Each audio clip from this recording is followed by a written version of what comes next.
think anyone can deny that if there is one thing Riot was always good at, it was fixing their own mistakes. When Chroma skins first released, they were laughed at so hard. Now, they are great. When the Prestige skins first released, they had awful acquisition system. Now, it's a nice reward for being part of multiple events in a row.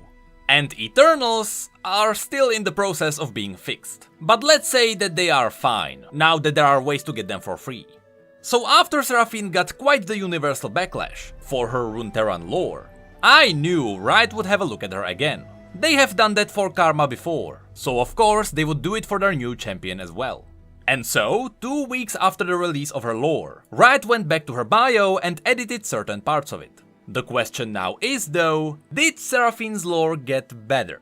With the help of some very talented news reporters and data miners, we got a direct comparison between the two versions of Seraphine's lore. Now, because Riot had to fix the holes in her story on a relatively short notice, they didn't change much. They only added and cut out a few words here and there. However, the outcome of that is still decently good.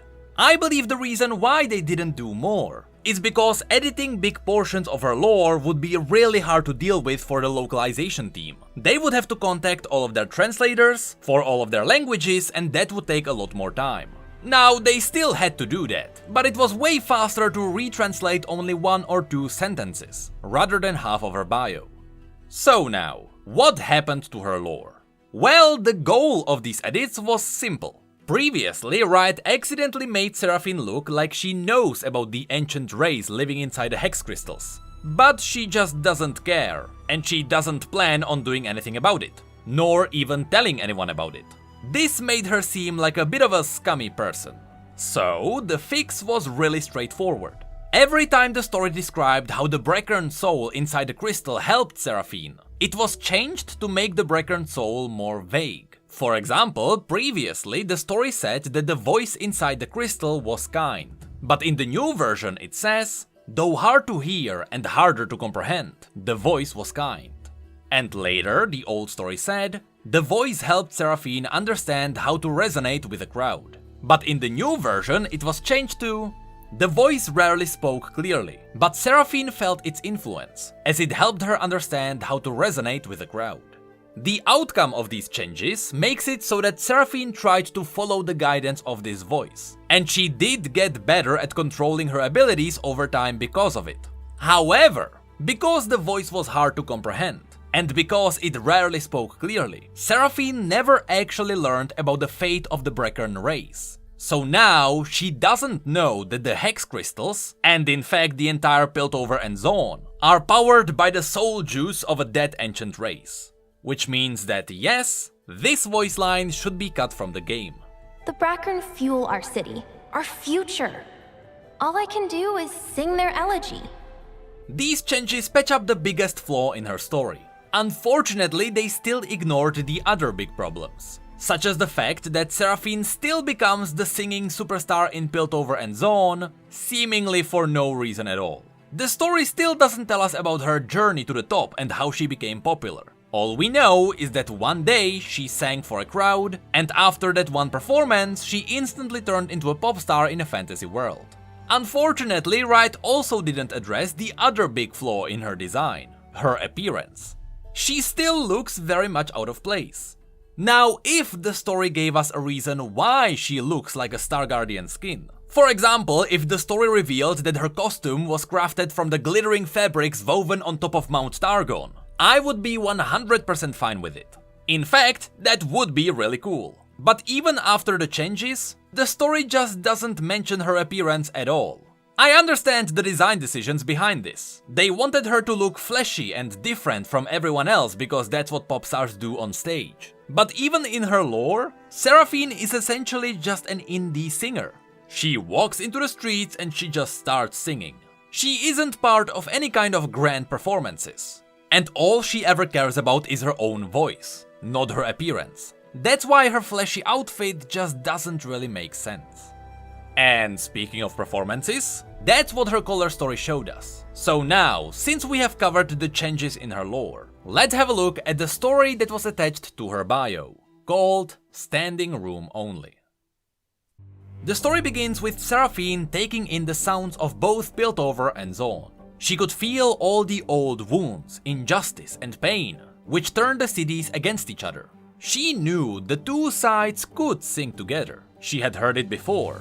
In fact, the first time she heard the two cities singing in harmony was the same day she heard her hex crystal speak for the first time. The voice sang 1,000 hymns at once. Each of them was a pebble in an avalanche, impossible to understand beyond scattered notes. The voice could hear her, and she wanted so badly to keep listening. But it fell back to a fuzzy hum the instant Zaun and Piltover ended their symphony. Seraphine was now in the Entresol, a platform that served as the borderline between Zaun and Piltover. All that separated the two cities was the Grey, which is a local name for the layer of cloudy fumes which Zaun produces. Here, Seraphine could clearly hear both cities. Moments later, people from both sides started gathering around the Entresol, and suddenly Seraphine felt the song of the approaching souls which only she could hear. The Zaunites poured in from below, 1,000 different instruments strummed with tuneless enthusiasm. Kids taunt and jeer, while older folks usher them along, searching for a moment's peace. Piltovans marched down in trumpeting waves. Inquisitive and bright and proud, they came by Descender, or by the stairways and ramps connecting to the overhead promenade, the Entresol's posh Piltovan twin. They laugh and joke together, gesturing appreciatively at the makeshift open-air theater which Seraphine and her parents built. Seraphine was happy to see everyone gather around. She closed her eyes and tuned to her crystal, pleading for it to speak again. But the crystal only faintly hummed in response. What was worse, the songs around her slowly faded into a clashing murmur, turning a duet into a duel. The Piltovan laughter lapsed into sneering discomfort, and Zaunite shouts quieted into scowls. And almost as if they had planned it, the crowd organized into two perfect separate halves. Seraphine knew this was what it meant to live in Zaun and in Piltover. The Entresol was a place to come together, sure, but not to connect, only because the cities had to touch somewhere. She watched as one of the Piltovans tripped, nearly crossing that perfect gap between them, but two of his fellows caught him and brought him protectively back into the fold. Seraphine was frustrated that despite the two sides coming here for the same reason, none of them were willing to put their guards down for a single moment and just be with each other. Then Seraphine started doubting herself. She wondered, why does she always think it would change? She was just one person, Seraphine, who could barely even leave her house. How was she supposed to make them see that it could be different? Why did she think she even could? Her thoughts were finally interrupted when the lights suddenly came on. She was nervous. She could feel the chill on her forearms, holding the mic in her shivering grip. She looked at the crowd. There were a few appreciative whoops, but mostly they were focused on keeping separate from the other side. Then Seraphine took a breath. First, she heard a pure familiar note of soul magic ring out from the Piltovan crowd. She looked over there and saw Shala's tired smile. During her visits to her parents' workshop, Shala would tell Seraphine about her thesis, reading dramatically from it like an eager parent would from a storybook. She would tell Seraphine what had changed since the last time it had been rejected by the college. 7 times the charm was what she said the last time they talked. But even back then, Seraphine could hear the doubt edging into her optimism. 6 rejections and she was still facing forward. But she still had a cloud of doubt around her, telling her, should she maybe be doing something else with her life? Her self-doubt nestled into Seraphine, which made her next breath a little easier. Then another song joined the melody, this time from the Zaunite crowd. She looked over and saw Roland, an absolute artist of a silversmith. Seraphine was first drawn to his little workshop by the sound of music. He had piled crates and supplies all on the other side of the shop, to make room for a handful of kids who were using that corner for what looked like band practice. He said the ruckus made it easier to focus, that he needed the sound more than the space, that he might need to get used to such a small room if his next design didn't sell.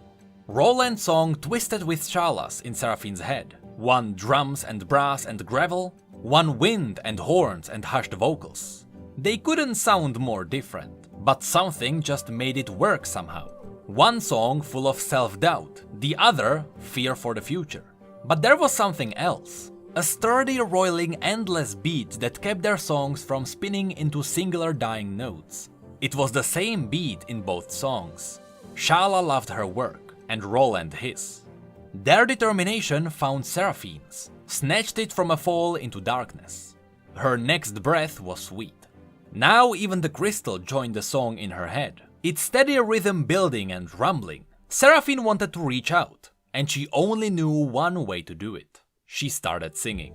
She didn't hold anything back, because she knew the others didn't either. The panic, the fear, the self-doubt. She poured all of it into the song. Heaps of it.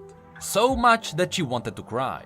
Their songs were droplets of rainwater on a window. Shala swirled itself into Seraphine's, and they became a little stream. They found Roland, happy to be caught up in their motion. Together they found the crowd, each droplet gathering another, and another, and another, until they were a flood of song and feelings. That flood grew louder and louder as the crowd, silent but for the swell of their souls, opened to the music. Once Seraphine would have gotten lost in the storm of sounds, but she had Roland and Shala and herself, and they felt what others felt. The crowd knew what drove them, what drove her. She was so grateful, and she would make sure they knew that too. She pushed that feeling into a singular note, and in that moment, she knew the music they were making could pierce the heavens.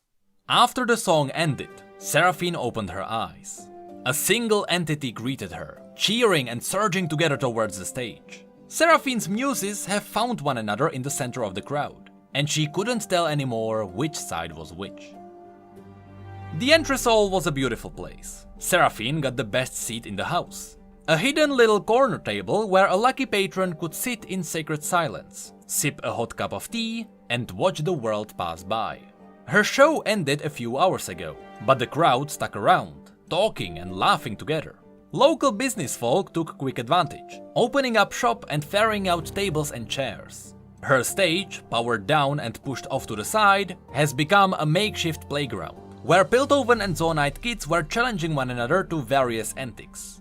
She could feel the change in the air, excitement and wonder, and the airy feeling you get on days you never want to end. She sat back, put both hands around her steaming mug, closed her eyes and smiled. They all made such wondrous music. Piltover and Zon continued their duet, if only for a little while.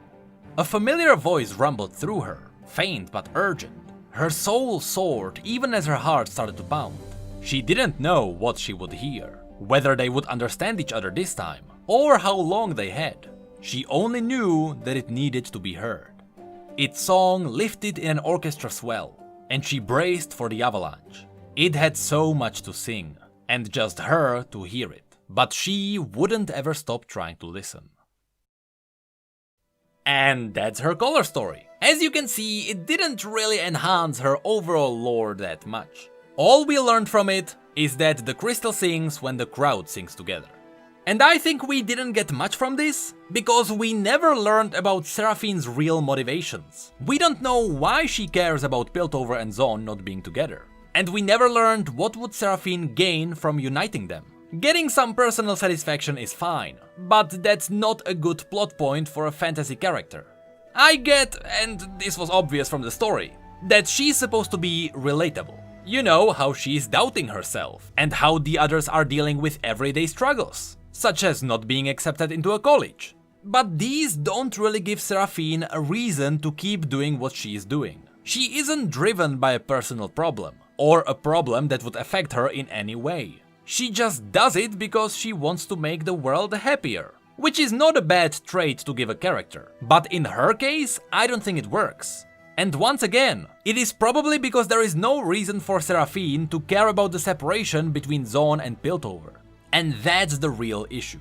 So in short, the overall idea for Seraphine's lore is good. Having a hero who is trying to unite two passive-aggressive enemies is a great idea. But there needs to be a motivation behind it, let alone a reason for her to wear celestial-inspired clothing while doing it.